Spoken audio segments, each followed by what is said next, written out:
Nevada is home to one of the largest metropolitan regions in the Mojave Desert, Las Vegas. Las Vegas is known for its bright lights and world-class entertainment, despite its state being the driest area in the US. Under the extravagant distractions, there's a large portion that goes unnoticed by tourists: food insecurity. In 2023, Feeding America released a shocking statistic. 1 in 8 Las Vegas residents are deemed food insecure. These households face the uncertainty of not having enough food to sustain themselves and their families, translating to over 200,000 people unsure of when or where their next meal will come from. Low income, adverse social and economic conditions, rising inflation, and a lack of access to foods are leading causes of food insecurity.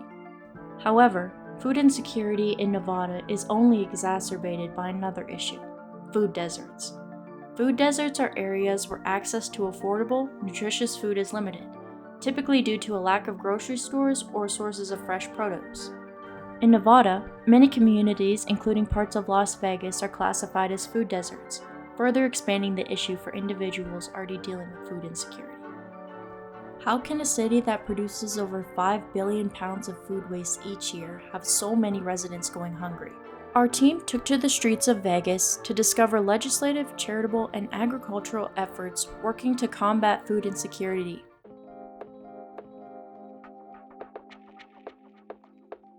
In our search to examine these efforts, we stumbled upon a striking focal point: 3 Square Food Bank.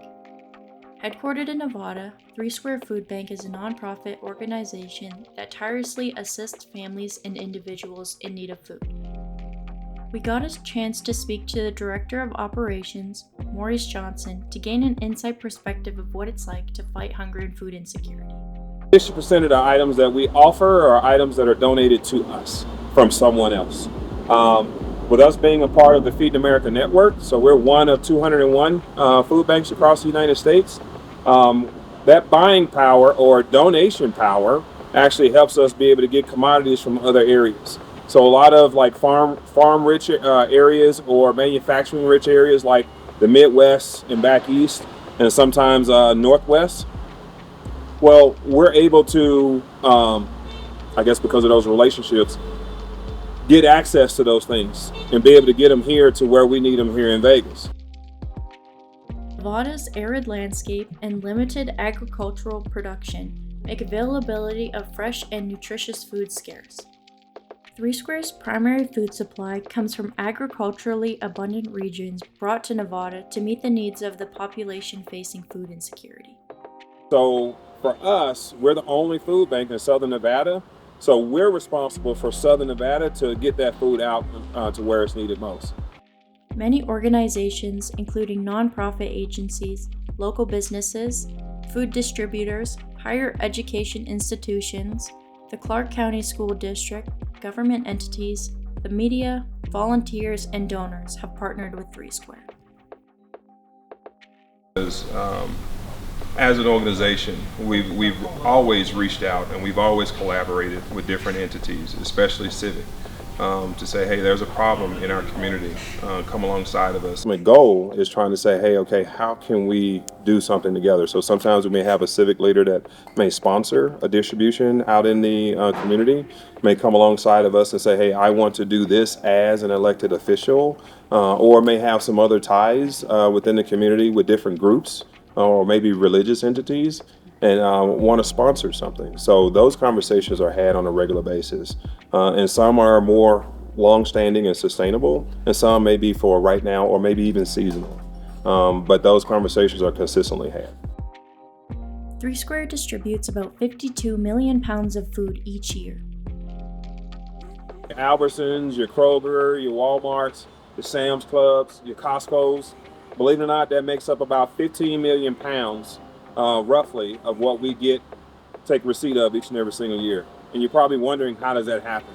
So basically, let's just say if you didn't buy that pack of apples, you didn't buy that pack of bananas, you didn't buy that birthday cake or whatever case may be, and now all of a sudden they can't sell it, but it can still be consumed.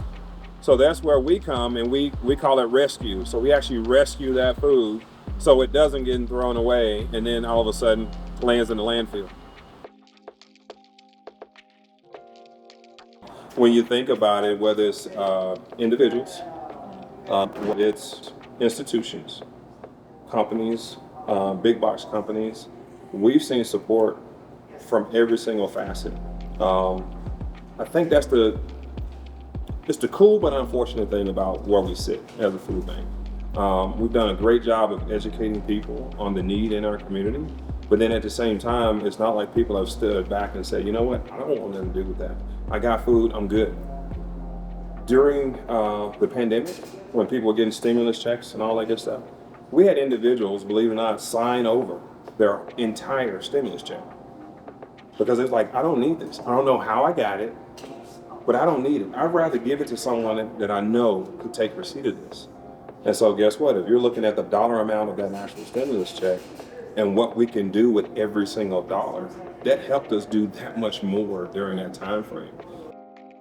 Trying to get feedback even from the actual food insecure individuals themselves. That's a daunting task. It really is, especially when we process roughly about 1 million pounds of food each and every single week. So we're always taking a reflection of ourselves. So for me, hopefully I can still support and trying to reach more people in the community. Those are my plans. I can briefly say from an organization standpoint, that need is never going to go away.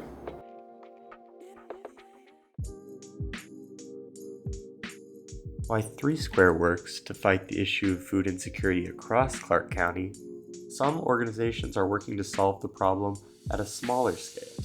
The Aftermarket is a hybrid community market located right next to the remains of a former Walmart. We had the opportunity to speak to Dwayne McCoy, the CEO of the Aftermarket. We've taken the concept of a regular grocery store and combined it with the concept of a food pantry. In this particular area, which was a food desert, the nearest grocery store is 5.5 miles away. So we've given the people with the supermarket side access to healthy foods, and with the pantry, we've given people assistance. And because we combined it with a grocery store, it removed the shame and the stigma of having to be in a food pantry line. Between 5 and 15% of Las Vegas residents visit a food pantry every day. Quite a bit of support from a lot of our retailers, 3 Square to be example, for one of the main examples. We're currently partnering with Green Our Planet. They do a lot of I think they have about 70 farms at all the schools in some of the schools in Clark County. And so we're partnering with them to do some growing of fresh vegetables so it can kind of go from farm to table. That's a partnership we're dealing with currently right now, stuff like that. And we just partnered with a major organization called FarmLink, and they're going to be expanding our offerings to for as time to come in the near future, hopefully. Since we've been doing food pantries, we did them like everybody else did it. We'd come in, set up on the weekend, and you'd have the line of people lining up 2-3 hours prior to even getting any food, and we did that, and people were accustomed to it.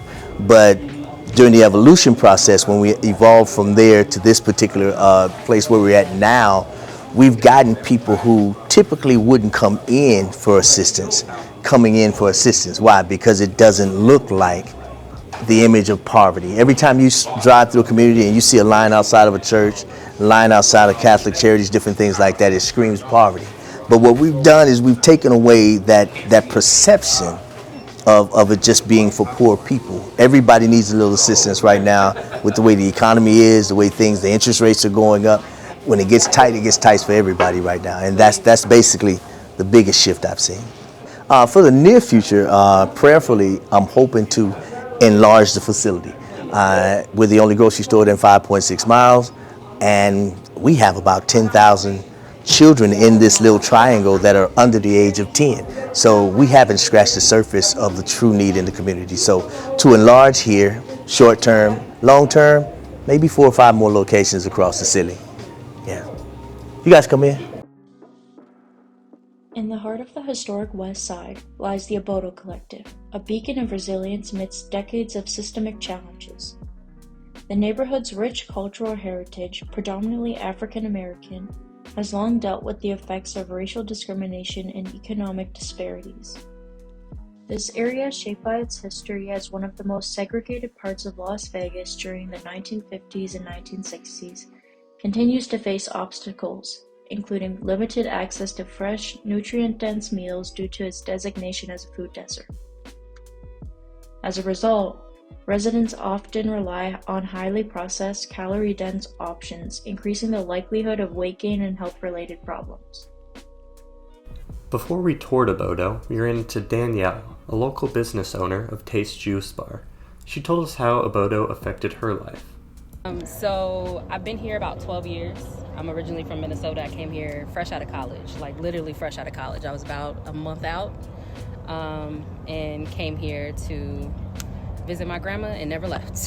So the community that we're standing in is the historic West Side. So this is a community that many of the Black people in the city lived in. I taught in this community for about 2 years. And as a teacher, we didn't really have access to fresh produce or anything like that. In order to get like a smoothie or juice or anything like that, I would have to drive about 30 minutes. So actually, it was actually about 50 minutes total. So there and back, about 25 minutes. And I had a 30-minute lunch break, so that was out. That was out of the question. So one thing that I noticed is that one, I got sick personally because I was constantly in the drive-thru. I was constantly eating fast food because that's all I had access to. And a lot of my colleagues as well. Sick, depressed, because we were literally eating junk food. We were all in someone's drive-thru on lunch because that was the quickest thing that we could get. So when I was teaching, because eventually this will be like full service, but if I was teaching, I used to teach like literally 5 minutes from here. And I can only think about if I'm going on lunch and break and I need something to eat, I could come to Obodo for like a salad or something like that. That would have changed my life at the time. My grandma, I've given her bok choy from Obodo. She cooked it. It was amazing. I've given her kale from Obodo. And my grandma, she's struggled with her health all her life. She's actually now at 70 trying to make better choices, trying to incorporate more health foods, fresh produce and things like that. So it means a lot to me that I can literally go from here, not even 10 minutes, and give her fresh produce. We then got to see the inside of Obodo, where we met Cheyenne Kyle, the food programs coordinator. She told us all about the history and function of the collective. Obodo is an Igbo word that means community, and that tribe is, or the Igbo people specifically, the Nigerian Igbo people, they maintained an egalitarian society before colonialism, right? Here, this farm is half an acre. The entire process took me, I started in 2021. So I started the planning process in 2020. 2021 to 2022 was going through the permits and the planning department throughout the city. And it took me 2 years to get through that process. We broke ground in 2023 and opened our gates for the first time November 5th, 2023. We actually had a community tree planting event, and the community planted all of my perimeter trees. And so that following year was 2022, pardon me, was when we first opened our gates. And our following year, 2023, was my first full year in production. In my first full year of production, I was able to grow over 1,000 pounds of food. I don't do all of this work by myself. We have tons of great volunteers and people that help out. Danielle is one of those individuals. The community supports how they can, when they can, But with this being a food insecure community, it is a lot to ask, and that's just being realistic. So I grow here 12 months out of the year, completely organic produce, and it's donation based. So that makes it affordable for the community. This is some of the freshest, high quality produce you're gonna be able to get, and I know that it's affordable because we don't set prices. So people are allowed to come to me and they'll harvest. We do U-pick markets. So the community comes in, they harvest what they want, they gather a bunch of things. They get to come up to, usually it's that little table, I set it up real nice. I have a scale and everything. They get to come up to the table and they get to haggle with me. I'm like, the reason or the purpose behind this farm is to be replicable. I want people to understand that they can do this. that it's not as hard as they think, and you have a real life, tangible example of something that you can come and you can work from. Yeah, it was important for me because I was a kid here. You know, I used to get off my school bus here and people would make fun of me. I know what that's like. I wanted to make sure that the people that were in this community didn't forget that they mattered and that they were valued, you know, and sometimes it takes, you know, when I first started this project, people would ask me, the people in the community would ask me, well, why would you do that? And after a long time, I changed my answer from because it's cool, it's awesome, and blah, blah, blah, and all this other stuff to don't you deserve it? I'm not from here. My people don't come from here, you know what I mean?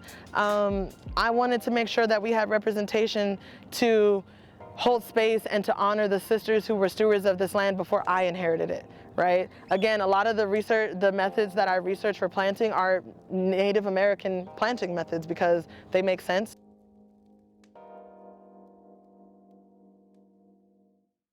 Las Vegas is a beacon for tourism, the kind of tourism that dictates the business of the entire city. With so much money flowing in and out of the city on a daily basis, how is it that over 200,000 residents miss meals? Despite the challenges posed by food deserts and limited agricultural production, organizations like 3 Square, the Aftermarket, and the Abodo Collective are beacons of hope, providing important assistance in fostering community resilience. Where local governments fail their people, the community steps up to take care of their own. Food insecurity is not an issue that's just going to go away by throwing money at it. It requires people. And what we have learned by coming here is that there are people here who are willing to do the hard work to make sure that Las Vegas residents stay fed.